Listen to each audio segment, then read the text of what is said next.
Halo, Assalamualaikum. Terima kasih sudah klik video ini. Saya Eva Nada.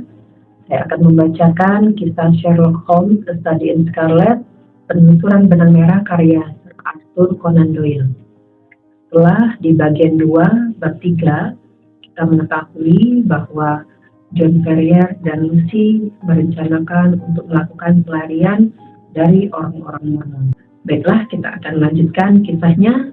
Sherlock Holmes, A Study in Scarlet, penelusuran benang merah, karya Sir Arthur Conan Doyle. Bagian 2, Tanah Orang Suci. Bab 4, Pelarian. Sehari setelah percakapannya dengan Nabi Mormon, John Ferrier pergi ke Salt Lake City menemui temannya yang hendak menuju pegunungan Nevada. Ia menitipkan pesan untuk Jefferson Hope bahwa pemuda itu harus segera kembali karena mereka menghadapi masalah besar. Setelah melakukan hal itu, Ferrier merasa bebannya berkurang dan ia pulang dengan hati lebih gembira. Saat mendekati tanah pertaniannya, ia terkejut melihat ada kuda-kuda yang diikat ke kedua tiang gerbangnya. Ia lebih terkejut lagi sewaktu memasuki rumah dan melihat 2 orang pemuda berada di ruang duduknya. Pemuda yang berwajah panjang dan pucat duduk santai di kursi goyang dengan kaki diangkat ke atas tungku. Temannya, pemuda berleher tebal dan berwajah tembam, berdiri di depan jendela dengan tangan di saku sambil menyiulkan himne yang populer. Keduanya mengangguk kepada Ferrier saat ia masuk, dan pemuda di kursi goyang memulai pembicaraan. "Mungkin kau tidak mengenal kami," ujarnya. "Ini putra tetua Dreber, dan aku Joseph Stangerson yang menjelajahi padang pasir bersamamu sewaktu Tuhan mengulurkan tangannya dan mengumpulkanmu dengan kawanan dombanya yang sejati, sebagaimana akan dilakukannya terhadap seluruh bangsa pada waktunya nanti," timpal pemuda yang satu lagi dengan suara sumbang. Ia bekerja perlahan-lahan tapi pasti. John Ferrier membungkuk dengan dingin. Ia telah menebak siapa kedua tamu itu. "Kami datang," lanjut Stangerson, "sesuai saran ayah-ayah kami untuk memberi putrimu kesempatan memilih. Karena aku hanya memiliki 4 istri, sementara saudara Dreber sudah punya 7. Kurasa aku yang lebih berhak mendapatkan putrimu." "Tidak, tidak saudara Stangerson," seru Dreber. "Persoalannya bukan berapa istri yang kita miliki, tapi berapa yang bisa kita hidupi. Ayahku sudah menyerahkan penggilingannya kepadaku dan aku lebih kaya darimu." "Tapi prospekku lebih baik," tukas Stangerson panas. "Pada saat Tuhan mengambil ayahku, aku akan mendapatkan penyamakan kulit serta pabriknya. Lagi pula aku tetuamu, kedudukanku di gereja lebih tinggi." "Keputusan ada di tangan gadis itu," kata Dreber sambil menyeringai pada pantulannya sendiri di kaca. "Kita akan mematuhi keputusannya." Sepanjang percakapan tersebut, John Ferrier berdiri diam di ambang pintu. Dengan susah payah, ia menahan amarah yang hampir saja mendorongnya untuk menghajar kedua tamu itu dengan cambuk. "Dengar," katanya akhirnya, melangkah mendekat. "Pada saat putriku memanggil kalian, kalian boleh datang. Tapi sebelum itu, aku tidak ingin melihat wajah kalian lagi." Kedua pemuda Mormon tersebut tertegun menatap Ferrier. Menurut pandangan mereka, kompetisi di antara mereka berdua untuk mendapatkan Lucy merupakan penghormatan tertinggi bagi gadis itu maupun ayahnya. "Ada 2 jalan keluar dari ruangan ini," seru Ferrier. "Ada pintu dan ada jendela. Kalian ingin menggunakan yang mana?" Wajah Ferrier tampak begitu buas dan tangannya begitu mengancam sehingga kedua tamunya langsung melompat bangkit. Mereka bergegas keluar, diikuti Ferrier sampai ke pintu. Jadi kalian memilih pintu ya, katanya sinis. Kau harus membayar untuk ini, Ferrier, teriak Strangerson merang. Kau sudah menentang Nabi dan Dewan 4. Kau akan menyesalinya sampai akhir hayat. Tangan Tuhan akan menghukum kalian, tambah Graeber. Dia akan bangkit dan menghajarmu. Kalau begitu, biar aku yang mulai menghajar, seru Ferrier murka. Ia sudah beranjak ke lantai atas untuk mengambil senapannya. Namun Lucy mencengkram lengannya dan menahannya. Sebelum Ferrier bisa melepaskan diri dari putrinya, terdengar derap kaki kuda, menandakan bahwa kedua pemuda itu telah berada di luar jangkauannya. Keparat, bajingan! Ferrier menyumpah-nyumpah. Lebih baik aku melihatmu mati, anakku, daripada kau menjadi istri salah satu dari mereka. Aku juga berpikir begitu, ayah, jawab Lucy penuh semangat. Tapi Jefferson akan segera tiba. Ya, tidak lama lagi dia pasti tiba. Semakin cepat, semakin baik. Karena kita tidak tahu apa tindakan mereka selanjutnya. Memang, sudah saatnya seseorang yang cakap dan andal datang memberikan bantuan kepada sang petani tua dan putri angkatnya. Sepanjang sejarah pemukiman Mormon itu, belum ada orang yang berani terang-terangan menentang para tetua seperti yang dilakukan John Ferrier. Kalau kesalahan kecil saja dihukum sekeras itu, bagaimana nasib pemberontakan sehebat ini? Ferrier sadar bahwa kekayaan dan posisinya takkan dapat menolongnya. Orang-orang lain yang sama terkenal dan sekaya dirinya pun telah dilenyapkan, sementara harta mereka diberikan kepada gereja. Ferrier bukan penakut, tapi kali ini ia gemetar menghadapi teror yang mengintai dirinya. Bahaya apapun bisa dihadapinya dengan berani, tapi ketegangan yang mencekam ini benar-benar menggetarkan perasaan Ferrier itu. Tak luput dari pengamatan putrinya, meski ia telah berusaha menutupinya. Ferrier menduga akan menerima pesan atau teguran dari Young karena perbuatannya, dan ia tidak keliru. Sekalipun penyampaian pesan tersebut dilakukan dengan cara yang sangat tidak biasa. Saat terjaga keesokan harinya, ia mendapati sehelai kertas kecil dijepitkan ke selimutnya tepat di atas dadanya. Pada kertas itu tertulis sebuah kalimat dengan huruf-huruf besar dan mencolok. Kau mendapat waktu 29 hari untuk bertobat. Sesudah itu, titik-titik di akhir kalimatnya lebih menimbulkan ketakutan daripada ancaman apapun. Selain itu, Ferrier tak bisa mengerti bagaimana peringatan ini bisa sampai ke kamar tidurnya. Para pelayan tidur di bangunan lain di luar rumah, dan pintu-pintu serta jendela-jendela telah dikunci. Ferrier meremas kertas itu dan tidak mengatakan apa-apa kepada putrinya, walau perasaannya sendiri kian galau.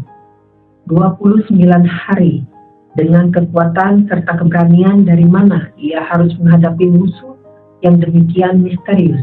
Tangan yang meletakkan kertas pesan itu bisa saja menusuk jantungnya, dan ia tidak akan pernah tahu apa yang telah membunuhnya.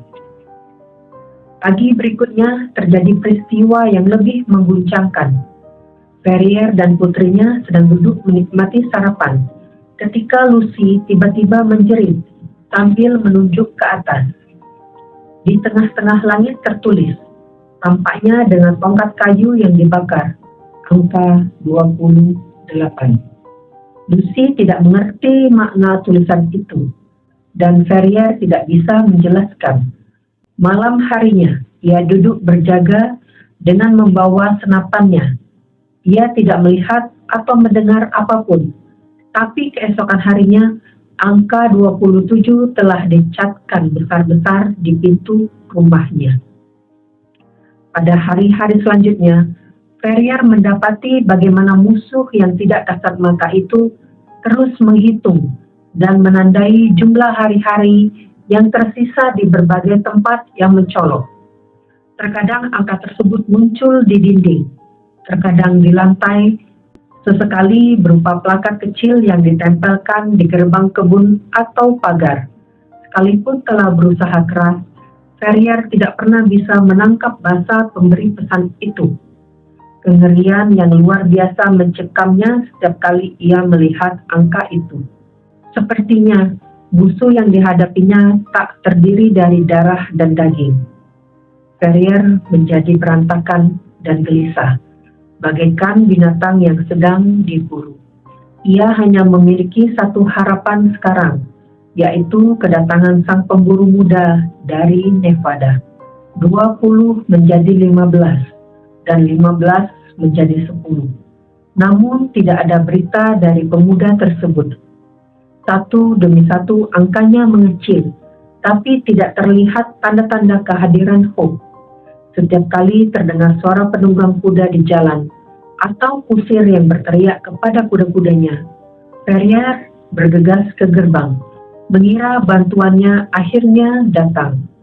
Sewaktu angka 5 berubah menjadi 4, lalu 3, Ferrier menjadi putus asa. Ia melupakan semua harapannya untuk melarikan diri. Ferrier sadar tanpa bantuan ia tidak mungkin berhasil. Pengetahuannya mengenai pegunungan yang mengelilingi kawasan tersebut terbatas. Jalan yang sering dilalui selalu dijaga ketat, tak seorang pun boleh lewat tanpa perintah dewan. Ke arah manapun ia pergi, tampaknya tidak mungkin ia bisa menghindari bencana ini. Sekalipun begitu, tekad sang petani tua tetap tak tergoyahkan.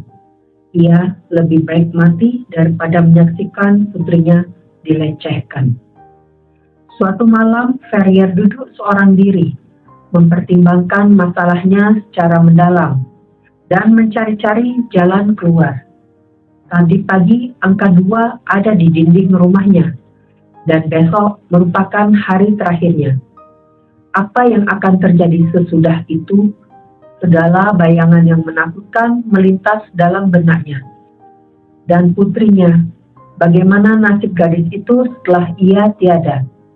Tidak adakah jalan keluar dari jaring-jaring maut yang ditebarkan di sekeliling mereka? Ferrier meletakkan kepalanya di meja dan terisak-isak menyesali ketidakberdayaannya. Apa itu? Dalam kesunyian, ia mendengar goresan lembut, pelan, tapi sangat jelas di malam yang sunyi. Suara itu berasal dari pintu depan rumah. Ferrier merayap ke lorong dan menajamkan telinga. Sejenak hanya ada kesunyian, lalu suara itu terdengar kembali. Jelas ada yang mengetuk salah satu panel pintu dengan pelan. Apakah pembunuh tengah malam yang datang untuk melaksanakan perintah pengadilan rahasia, atau orang yang bertugas menandai hari terakhirnya? John Ferrier merasa kematian secara langsung akan lebih baik daripada ketegangan yang mengguncang saraf serta menggetarkan hatinya. Dengan nekat, ia melompat maju, menarik slot, lalu membuka pintu. Di luar suasana tenang dan sepi. Malam berlangsung biasa, bintang-bintang berkelip di atas kepala. Kebun depan yang kecil membentang di depan matanya, dibatasi pagar dan gerbang, tapi tidak terlihat seorang manusia pun, baik di sana maupun di jalan. Sambil mengembuskan nafas lega, Ferrier memandang ke kiri kanan, hingga tanpa sengaja melirik tepat ke kakinya sendiri. Ia tertegun melihat seorang pria berbaring menelungkup dengan lengan dan kaki terpentang. Begitu takutnya ia melihat pemandangan tersebut, sehingga ia menyandar ke dinding dengan tangan mencengkram leher untuk mencegah teriakannya sendiri. Pikiran pertama yang melintas di benaknya adalah bahwa sosok tersebut seseorang yang terluka atau sekarat. Tapi saat mengawasinya, ia melihat sosok itu menggeliat-geliat di tanah dan masuk ke dalam rumah dengan kecepatan dan kebisuan seekor ular. Begitu berada di dalam, sosok itu melompat bangkit, menutup pintu dan menunjukkan wajahnya yang keras serta ekspresinya yang tegas. Jefferson Hope. Ya Tuhan, John Ferrier ternganga. Kau membuatku ketakutan. Kenapa kau datang dengan cara begitu? Beri aku makanan, kata pemuda itu dengan suara serak. Aku tidak sempat makan selama 48 jam. Melihat daging dingin dan roti yang ada di meja, sisa makan malam tuan rumahnya, ia segera melahapnya. Lucy baik-baik saja, tanyanya setelah memuaskan laparnya. Ya, dia tidak tahu bahaya yang kami hadapi, jawab Ferrier. Bagus, rumah ini diawasi dari segala sisi. Itu sebabnya aku harus merayap kemari. Mereka mungkin pandai, tapi tidak cukup pandai untuk menangkap pemburu Washum. John Ferrier merasa menjadi orang yang berbeda sekarang, karena ia memiliki sekutu yang setia. Diraihnya tangan kasar sang pemuda dan dijabatnya kuat-kuat. Kau benar-benar membanggakan, ujarnya terharu. Tak banyak orang yang bersedia datang untuk ikut menanggung masalah kami dan menghadapi bahaya.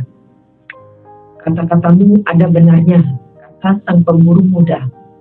Aku sangat menghormatimu, tapi kalau masalah ini hanya menyangkut dirimu, aku akan berpikir 2 kali sebelum menerjunkan diri ke dalam bahaya seperti ini.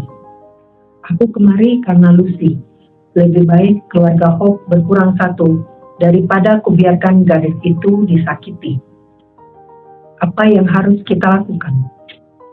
Besok hari terakhirmu, dan kecuali kau bertindak malam ini, kalian akan kalah. Aku sudah menyiapkan seekor keledai dan 2 ekor kuda di ngarai elang. Berapa banyak uangmu? $2.000 dalam bentuk emas dan 5.000 tunai. Itu cukup. Aku sendiri bisa menambahkan kurang lebih sebanyak itu. Kita harus bergegas ke Carson City melewati pegunungan. Sebaiknya kau bangunkan Lucy. Bagus juga para pelayan tidak tidur di dalam rumah. Sementara Ferrier menyiapkan putrinya untuk perjalanan yang akan mereka tempuh. Jefferson Hope mengemasi semua makanan yang bisa ditemukannya dan mengisi sebuah guci batu dengan air. Dari pengalaman ia tahu bahwa sumber air di pegunungan sangat sedikit, serta berjauhan jaraknya. Hope belum lagi menyelesaikan persiapannya sewaktu Ferrier kembali bersama putrinya. Pertemuan sepasang kekasih itu berlangsung hangat tapi singkat, karena waktu sangat berharga, sedangkan masih banyak yang harus dilakukan. Kita harus pergi sekarang, kata Hope, berbicara pelan tapi tegas, sebagaimana layaknya orang yang menyadari beratnya masalah, namun telah membulatkan tekad untuk menghadapinya. Pintu masuk depan dan belakang diawasi, tapi kalau hati-hati, kita bisa melarikan diri melalui jendela samping dan menyeberangi ladang. Begitu tiba di jalan, kita tinggal 2 mil dari ngarai, tempat kuda-kuda sudah menunggu. Saat fajar tiba, kita sudah separuh perjalanan di pegunungan. Bagaimana kalau ada orang yang menghalangi kita? Tanya Ferrier. Hope menampar tangkai revolver yang mencuat dari bagian depan rompinya. Kalau mereka terlalu banyak, setidaknya tidak bisa menjatuhkan 2 atau 3 orang, katanya tersenyum sinis. Semua lampu di dalam rumah telah dipadamkan, dan dari jendela yang gelap, Ferrier mengintip ke ladang-ladang yang sebentar lagi akan ditinggalkannya untuk selama-lamanya.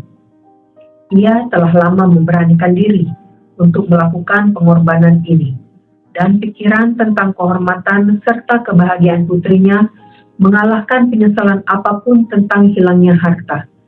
Suasana di luar tampak begitu tenang dan damai, sehingga orang sulit percaya bahwa ada pembunuh yang mengintai di sana. Sekalipun begitu, wajah pucat dan tegang Jefferson Hope menunjukkan bahwa ia telah melihat cukup banyak bahaya sewaktu mendekati rumah tadi. Ferrier membawa tas berisi emas dan uang. Hope membawa makanan dan air. Sementara Lucy membawa buntalan kecil berisi beberapa barangnya yang berharga. Setelah membuka jendela dengan sangat pelan dan hati-hati, Mereka menunggu hingga awan gelap menutupi pandangan, lalu satu persatu menerobos keluar ke kebun kecil. Sambil menahan napas, mereka merunduk menyeberanginya, kemudian menyusuri semak-semak hingga tiba di celah yang menuju ladang jagung. Mereka baru saja tiba di tempat ini sewaktu sang pemuda mencengkram kedua rekannya dan menyeret mereka ke dalam bayang-bayang. Di tempat gelap itu mereka berbaring dengan membisu dan gemetar. Beruntung pengalamannya di padang rumput telah memberi Jefferson Hope telinga seekor kucing liar. Ia dan kedua rekannya baru saja berbaring sewaktu terdengar lolongan burung hantu hanya beberapa yard dari mereka. Lolongan itu segera dijawab dengan lolongan lain, tidak jauh dari sana. Pada saat yang sama, sosok samar muncul dari celah yang tadinya akan mereka lalui dan melontarkan sinyal sekali lagi. Orang kedua muncul.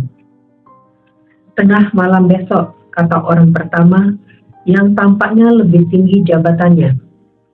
Saat burung whippoorwill berbunyi 3 kali. Baik, kata rekannya. Saudara driver perlu kuberitahu? Beritahukan dan minta dia memberitahu yang lain. 9 ke 7.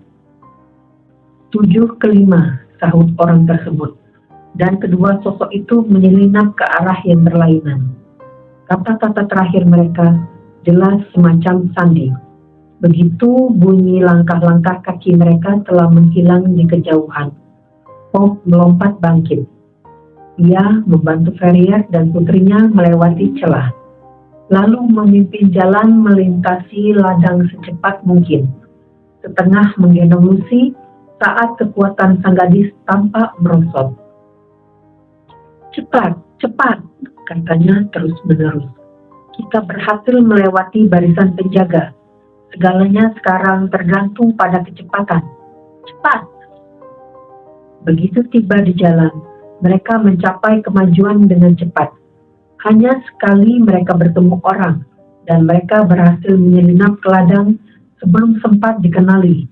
Beberapa saat sebelum tiba di kota, Hope mengajak mereka berbelok ke sebuah jalan setapak yang menuju pegunungan.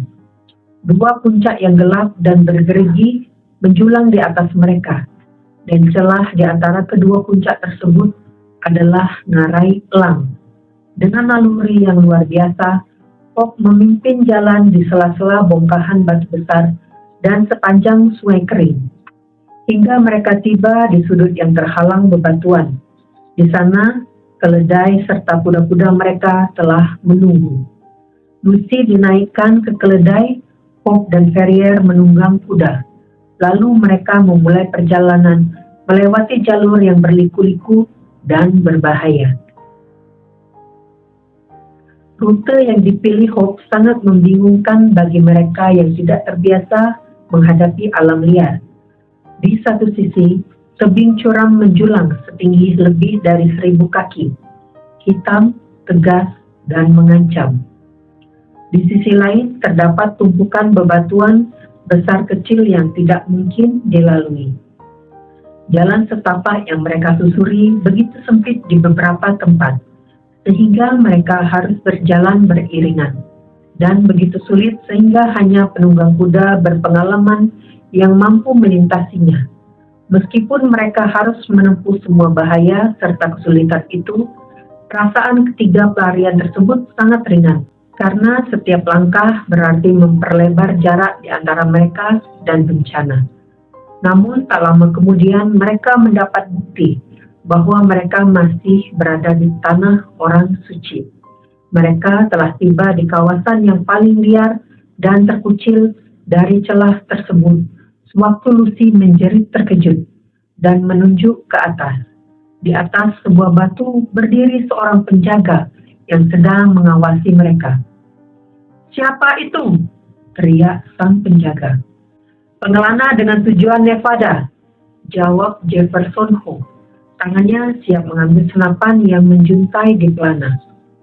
Sang penjaga membidikkan senapannya dan menatap mereka tajam-tajam, seakan-akan tidak puas dengan jawaban Hope. Atas izin siapa? Tanyanya lagi. 4 suci, jawab Ferrier. Pengalamannya hidup sebagai orang Mormon telah mengajarkannya bahwa itulah kewenangan tertinggi yang bisa diucapkannya. 9 ke 7, seru penjaga tersebut. 7 ke 5, balas Hope seketika, teringat sandi yang didengarnya di kebun. Pergilah dan Tuhan bersama kalian, kata sosok di atas batu itu. Setelah pos penjagaan terakhir tersebut, jalan setapak melebar, dan kuda-kuda dapat berlari kecil. Sesaat ketiga pelarian itu menoleh ke belakang dan melihat sang penjaga tengah bersandar pada senapannya. Mereka sangat lega karena telah berhasil keluar dari negeri orang-orang pilihan dan bahwa kebebasan membentang di hadapan mereka. Akhir bab 4. Menegangkan sekali pelarian yang dilakukan oleh 3 orang ini, John Ferrier, Lucy, dan Jefferson Hope. Kita berharap di bab selanjutnya akan terjadi keajaiban yang membebaskan mereka dari orang-orang Mormon ini. Baiklah, terima kasih sudah menonton video ini. Maaf kalau ada kata-kata yang salah atau saya salah pengucapan. Mohon komen, kritik, ataupun sarannya. Sampai jumpa di video berikutnya. Assalamualaikum.